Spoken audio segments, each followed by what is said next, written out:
Isang mapagpalang araw mga kagimat. Ito na naman si Luy Agimat Itito.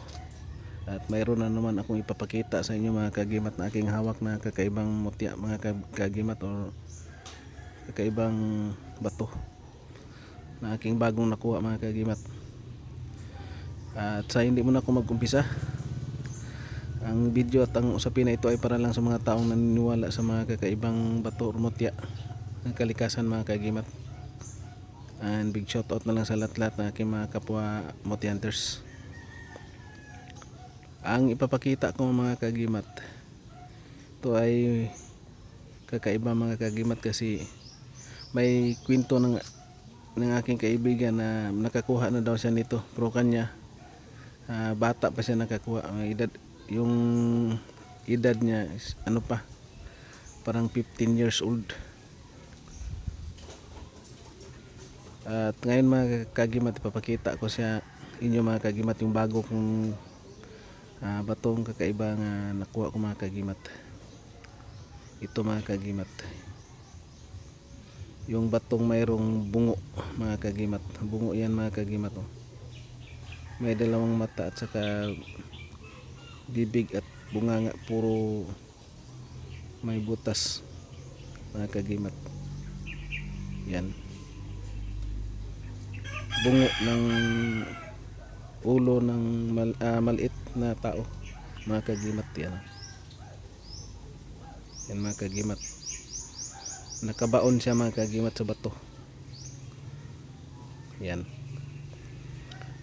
At may kwento dito tungkol dito mga kagimat na sa mutya na ito. Yung dati yung kaibigan ko ay 15 years old pa siya, nakakuha daw siya ng bato din na malaki lang sa munggo, katulad nito mga kagimat, na nakaano daw sa mga kagimat. Yung sa kanya kaibahan doon sa puno ng nyug, nakuha niya mga kagimat at dinala niya mga kagimat. At sabi niya yung daw, palagi na daw siyang magkakita yung kung siya daw magalit, tingnan daw niya yung tao, yung kaaway niya mga kagimat, para na daw kalansay mga kagimat. Kaya yung mutya, kasi nagtaka yung kanyang tatay na palagi lang siyang may tapos yung makaaway niya ay lagnatin talaga. Kaya tinanong siya ng kanyang tatay kung anong nakuha niya nakakaiba. Sinabi niya naman na may nakuha daw siya na bungo ng isang maliit, parang kasing laki lang ng munggo, bungo. At yun ay tinago ng kanyang tatay, at hanggang ngayon dyan pa sa kanyang tatay. Ang sabi niyang kanyang tatay, yan ay pamarusa mga kagimat, at bihira lang talaga magpakita sa tao na klaseng mutya mga kagimat, tulad nitong aking nakuha ngayon mga kagimat. Sa ngayon lang, alas 12, tanghaling tapat, alas 12. Yan, batong may nakabaon na ulo na bungo na maliit. Yan na kagimat, kahit saan ang gulo yan tingnan mo kagimat, ulo yan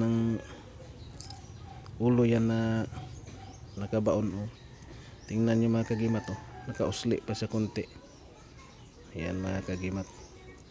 At yung pagkabato niya mga kagimat, parang buto din, fossilized. Bakit may nakabaon na bungo na yan, maliit mga kagimat. Yung dalawang mata, parang butas, ilong butas din, saka bunganga butas. Yan mga kagimat, Ito pinapakita ko sa inyo mga kagimat, pinapatunayan ko inyo mga kagimat na mayroon talaga mga ganitong klaseng mga mutya mga kagimat. At ito ginagamit ito sa mga sa iba, ginagamit ito sa mga kagimat, pamarusa. Pero yung akin itatago ko mga kagimat. Pakiramdaman ko muna mga kagimat, kasi ngayon ko lang nakuha ito mga kagimat na araw ng Lunes, tanghaling tapat mga kagimat. At mayroon naman ako nakuha na tanghaling tapat, yung ngipin ng kalabaw, tanghaling tapat yun. At yung Santo Cristo ko na talikod at tanghaling tapat din yun, at saka yung Santo Niño ko na talikod baliktaran, tanghaling tapat din yun. Puro matagal na panahon yun mga kagimat. Ngayon iba yung nakuha ko mga kagimat. Ito yung nakuha ka sa tubig mga kagimat, sa ilog. Yan mga kagimat. May nakabaon na maliit na bungo mga kagimat, at yan bungo talaga yan mga kagimat. Bato yan mga kagimat. Yan. At sa mga taong naniniwala lang mga kagimat, sa mga taong ito hindi talaga ito gawa-gawa lang mga kagimat, kasi yan yung kakaiba yun ng bato mga kagimat, pero yung kulay ng nakabaon kakaiba. Yan, may pagka yellow mga kagimat. Yan bungo talaga ng tao na maliit. Yan may bunganga, ilong, at saka dalawang mata mga kagimat. Yan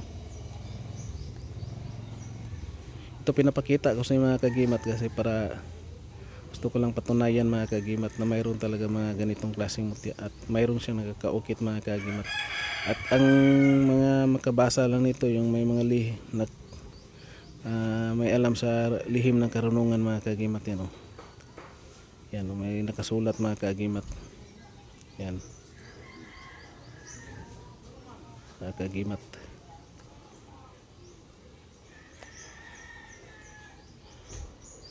Big shout out na lang sa lahat-lahat mga kagimat. Ito lang muna yung bago ko namang ipapakita na video sa inyo mga kagimat, kasi hindi pa ako nakapunta kay tatay mga kagimat. Big shout out na lang kay tatay pala dyan sa sa kanyang farm ngayon, kasi nag-harvest ng nyug mga kagimat. And thank you for watching, and please like, share, comment, and subscribe mga kagimat. And God bless ating lahat mga kagimat.